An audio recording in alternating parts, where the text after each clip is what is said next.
That's right guys, 2.2 has been revealed and I am excited for this. Yes, not only are we getting ship launch fighters, but as you can see we are going to be getting passenger missions.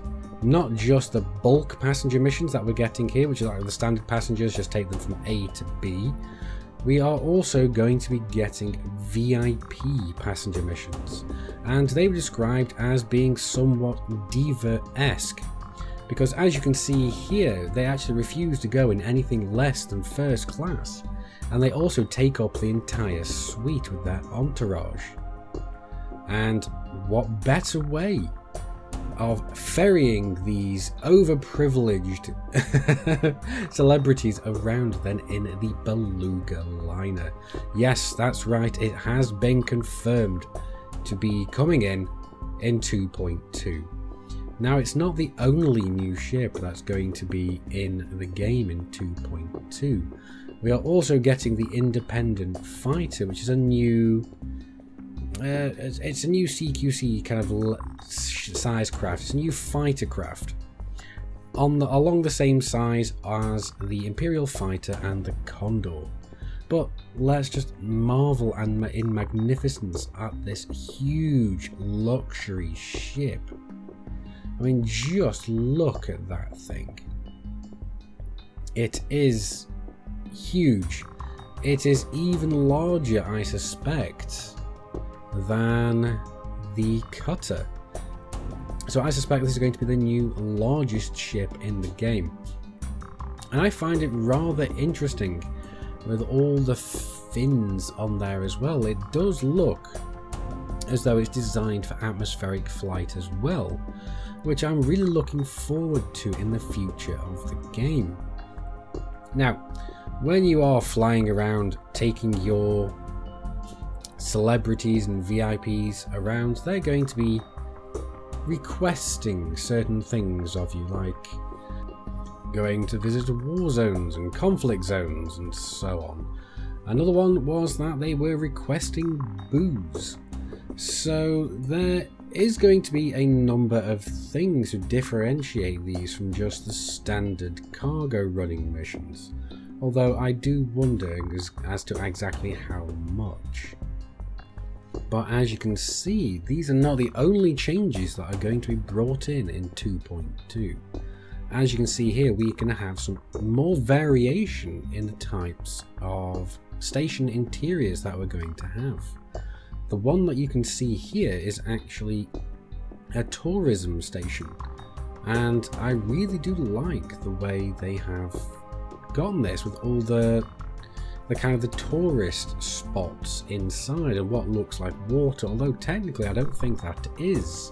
I do believe that's actually holographic water, although the statues themselves more than make up for the lack of water. But I do wonder, do these things here actually detract away? There we can see the holographic water, but do they detract away from how many landing pads there are? I somehow don't think so, because I think there is actually voids in normal stations to where you cannot land. But it will be interesting to have to make sure that you can't fly too low in case you're worrying about hitting the statues. But look at this, even the hangar bays are amazingly detailed here. It looks very opulent, very high quality, and very high class.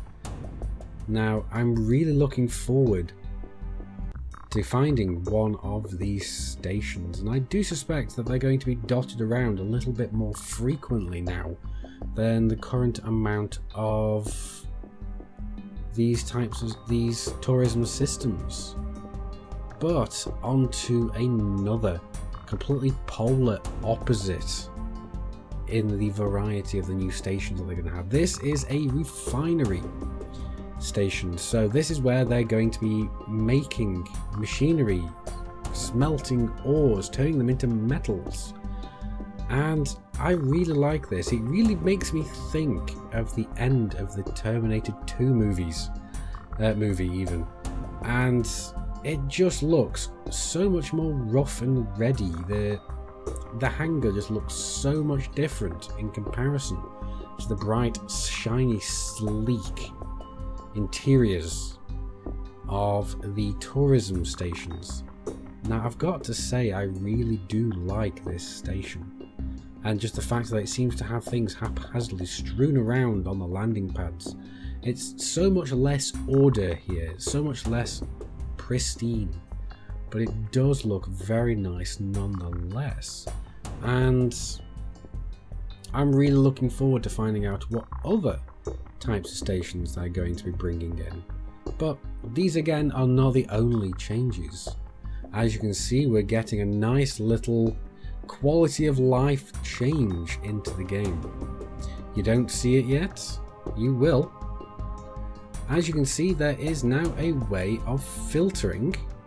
Yep, that's right, you can now apply filters, well, you will be able to apply filters to your route planner, which is going to be absolutely great news because you can filter this by pretty much whatever you want.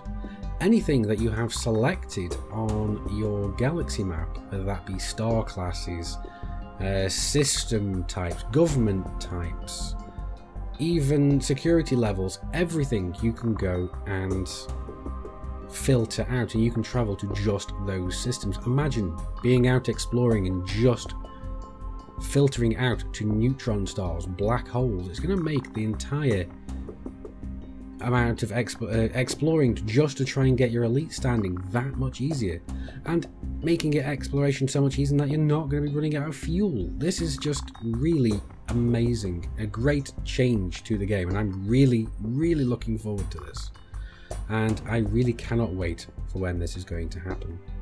And when is this going to happen? I hear you cry, Chaos.